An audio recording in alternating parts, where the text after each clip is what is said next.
اشہد ان لا الہ الا اللہ۔ توحید کے مقابلے میں جو چیز آتی ہے وہ ہے شرک۔ توحید کے مقابلے میں آتی ہے شرک، اور شرک کے بارے میں قرآن پاک کے اندر اور مختلف احادیث مبارکہ کے اندر ایک لفظ استعمال ہوا ہے جس کو کہتے ہیں ظلم عظیم، جس کے بارے میں ارشاد فرمایا ان الشرک لظلم عظیم، کہ شرک جو ہے یہ سب سے بڑا ظلم ہے۔ دنیا کے اندر انسان اللہ کی نافرمانیاں بھی کرتے ہیں، حقوق العباد کو بھی توڑتے ہیں، لوگوں کو قتل و غارت بھی ہوتی ہے، جتنے بھی دنیا کے اندر گناہ ہیں وہ شرک سے نچلی درجے کے گناہ ہیں۔ شرک سب سے بڑا گناہ ہے دنیا کے اندر، یہ شرک سب سے بڑا گناہ ہے۔ اب جاننا یہ ہے کہ شرک کہتے کس کو ہیں۔ بعض دفعہ ہمیں مکمل طور پر شرک کی تعریف کا ہی پتہ نہیں ہوتا۔ میرے محترم دوستوں اور بھائیوں بزرگوں، شرک اللہ رب العزت کے ساتھ لفظی اعتبار سے، معنوی الفاظ اعتبار سے اور ظاہری اعتبار سے، باطنی اعتبار سے، پوشیدتاً ظاہرتاً کسی طریقے سے، اپنے قول سے، اپنے فعل سے، اپنی حرکات سے، اپنی سکنات سے،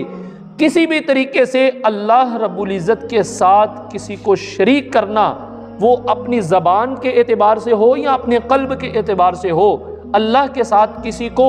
کسی معاملے میں، کسی وقت، کسی درجے میں اللہ کے ساتھ کسی کو شریک کرنا، اس کو شرک کہتے ہیں۔ اب یہ الگ بات ہے کہ شرک کی قسمیں ہیں، شرک اصغر ہے، شرک اکبر ہے، لیکن بہرحال یہ تو متفق فیصلہ ہے کہ تمام گناہوں سے بڑا گناہ شرک ہے، اور دنیا کے اندر سب سے بڑا گناہ ہے شرک، اور آخرت کے اندر، جہنم کے اندر اللہ رب العزت نے فرمایا کہ جو شرک کرنے والے لوگ ہیں وہ اسفل السافلین میں ہوں گے۔ قرآن پاک میں لفظ آتا ہے اسفل السافلین، کہ جس کے جو جہنم کا سب سے نچلا درجہ ہے، جس درجے سے، جس اسفل السافلین سے جہنم خود بھی دن میں کئی دفعہ پناہ مانگتی ہے، وہ ٹھکانہ ہے مشرکین کے لیے، وہ ٹھکانہ ہے شرک کرنے والوں کے لیے۔ تو میرے محترم واجب الاکرام، شرک سے ہم کیسے بچ سکتے ہیں؟ کہ جب ہم توحید کا علم حاصل کریں گے اور شرک کا علم حاصل کریں گے۔ ایک بندے کو پتہ ہی نہیں کہ شرک کیا ہے، اس کے معنی کیا ہیں، اس کے مفہوم کیا ہیں، وہ بیچارہ بچ نہیں سکتا۔ ایک بندے کو پتہ ہی نہیں توحید کیا ہے، توحید کے معنی مفہوم کیا ہے، وہ توحید پر چل نہیں سکتا۔ اس لیے موٹی بات تو عرض کر دی کہ اللہ کے ساتھ شریک کرنا کسی بھی لحاظ سے، مثال کے طور پر یہ ادنا درجے کا بتانے لگا ہوں، ہمیں کوئی بخار ہو گیا، کوئی بھی بیماری آ گئی، اللہ سے دھیان ہٹ کر دوائی اور ڈاکٹر کی طرف دھیان چلے جانا، یہ بھی ایک درجے کا شرک ہے۔ جبکہ پیارے آقا علیہ الصلوۃ والسلام نے ارشاد فرمایا، جس کا مفہوم یہ ہے کہ اللہ سب سے بڑا حاجت روا ہے، اللہ سب سے بڑا مشکل کشا ہے، اللہ سب سے بڑا داتا اور رہبر اور رہنما ہے۔ اور جب شفاؤں، ڈاکٹروں سے بہتر شفا دینے والی ذات اللہ کی ذات ہے، تو پھر ڈاکٹر کی طرف ذہن چلے جانا، یہ بھی میرے محترم بھائیوں اور دوستوں شرک ہے۔ اور پھر یہ یاد رکھیے کہ اللہ کے ساتھ شریک ٹھہرانا، وہ اگر گٹیا سے گٹیا، کم تر سے کم تر چیز کو بھی اللہ کے ساتھ شریک ٹھہرائیں گے، وہ بھی شرک ہوگا، اور انسانی لحاظ سے بہتر سے بہتر پوسٹ پر جو انسان ہے یا بہتر سے بہتر انسان ہے، اس کو اللہ کے ساتھ شریک ٹھہرائیں گے، وہ بھی اسی طرح شرک ہے کہ ادنا درجے کے انسان کو اللہ کے ساتھ شریک ٹھہرانا۔ جس بھی چیز کو اللہ کے ساتھ شریک ٹھہرائیں گے اس کا گناہ اتنا ہی ہوگا کہ جتنا ادنا درجے کے انسان کو یا چیز کو اللہ کے ساتھ شریک ٹھہرا رہے۔ اگر ہم آدم علیہ السلام سب سے پہلے انسان، ان کو بھی اللہ کے ساتھ اللہ کا شریک ٹھہرائیں گے تو وہ بھی ہمارا اسی درجے کا شرک ہوگا،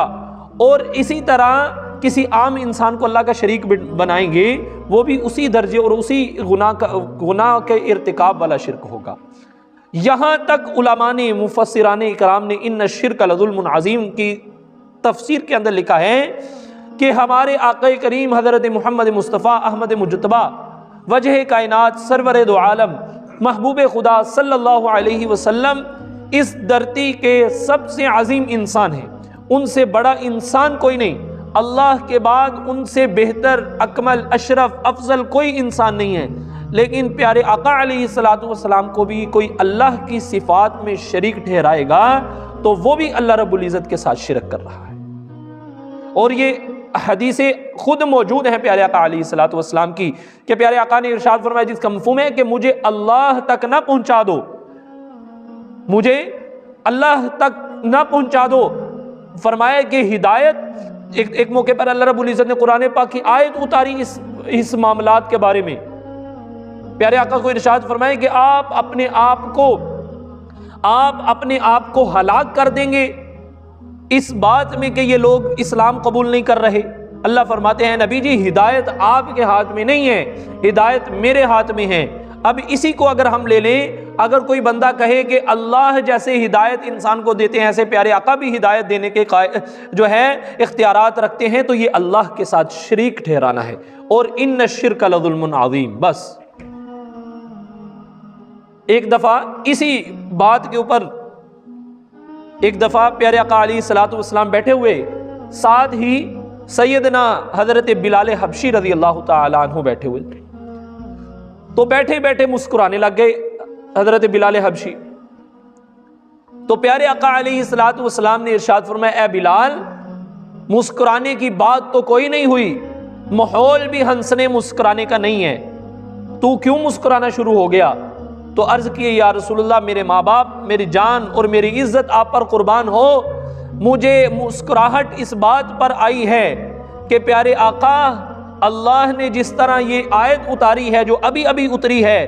کہ اللہ نے کہا ہے اے محمد صلی اللہ علیہ وسلم ہدایت میرے ہاتھ میں ہے، کیونکہ اللہ کے نبی، ایک تفسیر میں نے پڑھا